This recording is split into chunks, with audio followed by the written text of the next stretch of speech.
महाराष्ट्रात विधान परिषदेच्या सभागृहामध्ये शेतकरी कामगार पक्षाचं प्रतिनिधित्व करणारे, सर्वाधिक काळ प्रतिनिधित्व करणारे नेते आणि आमदार जयंत पाटील आपल्या सोबत आहेत. जयंत पाटीलजी, यंदाची ही विधान परिषदेची निवडणूक अनेक अर्थाने गाजते. म्हणजे जणू काही महाराष्ट्रात आता एक नवीन पायंडा पडलाय की विधान परिषदेच्या निवडणुका लागल्या की मुंबईतले सगळे 5 स्टार हॉटेल जे आहेत हे बुक होत आहेत. या नवीन पडलेल्या पायंड्याबाबत सर्वप्रथमतः आपलं काय मत आहे, आपली काय भावना आहे? मला वाटतं की जे आपले सहकारी आहेत, हे जे मतदार आहेत, ते मतदार जर आपण विश्वास ठेवू शकत नसू तर आपण निवडणूक लढू नये. पण एक निश्चितपणे सांगतो, आज आमदार निवास नाहीये आणि आमदार निवास नसल्यास लगेच आजूच्या बाजूच्या जे हॉटेल्स आहेत त्या हॉटेल्समध्येच लोक राहतात, त्याचे आम्हाला पैसे मिळतात ज्या आमदार निवास नसल्यामुळे. म्हणजे या अधिवेशनापुरतेच नाही आहेत ते, तुम्ही लोक त्याच्यामध्ये म्हणतात कायमचे लोक राहतात, ज्याच्या ज्याच्या आर्थिक कुवतीमध्ये पण राहतात, पण त्याचं भाडं गव्हर्नमेंट आम्हाला 1 लाख रुपये देतो महिन्याला, त्याच्यामध्ये ते राहतात. त्याच्यामध्ये काय हॉटेलमध्ये राहायचं काही प्रॉब्लेम नाहीये. आणि म्हणून त्या पद्धतीचं जे हॉटेल संस्कृती आहे ती नाहीये. मला वाटत नाही की आता कोण आमदाराला धरून ठेवलं तर तो मत देईल, अमुक देईल, ही काय राहिली नाही परिस्थिती आता. खरं तर नेहमी आपण पाहतो की विरोधी पक्षामधले जे आमदार असतात यांना कुठेतरी एकत्रित ठेवण्याची व्यवस्था केली जाते, परंतु यंदा महायुती म्हणजे सत्ताधारी पक्षाच्या 3ही पक्षाच्या आमदारांना हॉटेलमध्ये ठेवण्यात येते. अविश्वासाचं वातावरण आहे कुठेतरी, म्हणून हे सगळं होतं असं वाटतं? नाही, मला वाटत नाही त्यांच्या मतामध्ये काय प्रश्न येईल म्हणून. परंतु आम्ही कधी ठेवले नाहीत आणि ठेवणार नाहीत. आज सुद्धा बघा, जे ह्याचे जे आहेत महाविकास आघाडीचे सगळे सदस्य हे मोकळेच आहेत. आणि उद्या तर सकाळी 8 वाजता 9 वाजता मतदान सुरू होणार आहे, 10 वाजेपर्यंत संपून जाईल. आम्ही पाहतोय 3ही पक्ष सत्ताधारी उद्धव ठाकरे यांच्या गटातनं आमदार हॉटेलमध्ये आहेत, परंतु तुमच्या पाठीमागे दृश्य अदृश्य अशी एक शक्ती आहे शरद पवार यांच्या रूपानं. त्यामुळे मतांचं गणित किंवा कोटा जो तुम्हाला हवा आहे त्याची तजवीज झालेली आहे, म्हणून तुम्ही इतके कॉन्फिडंट आहात की तुम्हाला कुणालाही हॉटेलमध्ये ठेवण्याची गरज वाटत नाही? नाही, मी कधीच ठेवले नाही आणि माझ्याकडे एवढे फिगरच नव्हता कधी.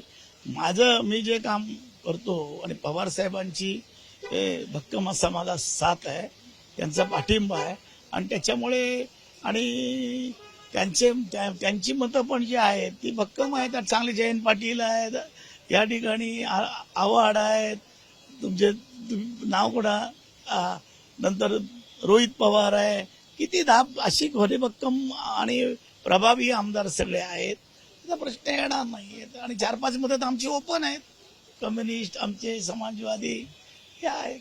तरी सर्वाधिक मतांचा कोटा ज्यांना लागणार आहे यामध्ये तुमचं नाव आहे? नाही, तो तुम्ही बोलता आहे तुम्हाला कळेल.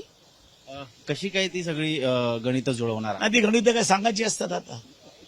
सांगणार नसला तरी तुम्ही कॉन्फिडंट आहात की तुम्हाला हवा असणारा कोटा हा पूर्ण होईल आणि महायुतीच्या कुठल्या आमदाराची त्यासाठी गरज लागेल का? क्रॉस वोटिंग होण्याची शक्यता आहे? नाही, तुम्हाला तेच कळत नाही म्हणून तुम्ही प्रश्न विचारता.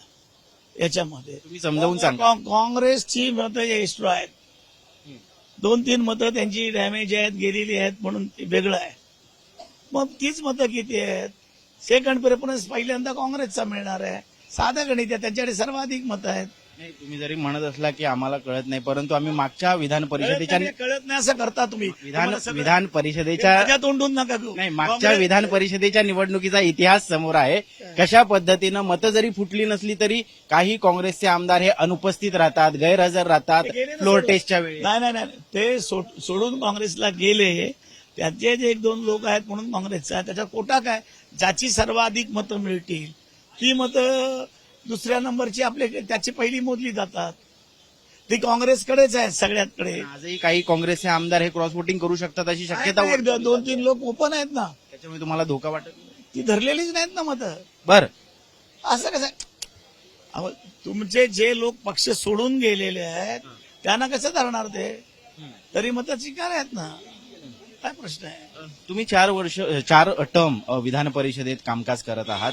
यंदाची निवडणूक ही मागच्या सगळ्या विधान परिषद निवडणुकीमध्ये कशी वेगळी वाटते हे तुमच्याकडनं मला सांगा. सोपी आहे, सगळ्यात सोपी आहे.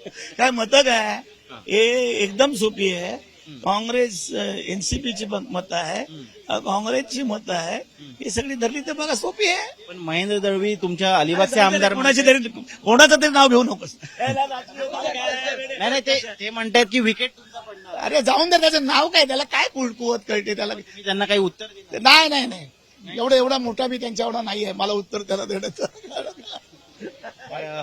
हे होते जयंत पाटील, यांच्याकडे अवघ्या महाराष्ट्राचं लक्ष लागलेलं आहे. कारण यंदाची निवडणूक जी होणार आहे यामध्ये सर्वाधिक मतांचा कुठा त्यांना लागणार आहे आणि जयंत पाटील यांना निवडून आणण्यासाठी राजकीय गणितं ही कशी आता सोडवली जात आहेत, जुळवली जात आहेत, हेच पाहणं महत्वाचं ठरणार आहे. कॅमेरा पर्सन सचिन सावंत सोबत मी ऋत्विक भालेकर, मुंबई तक.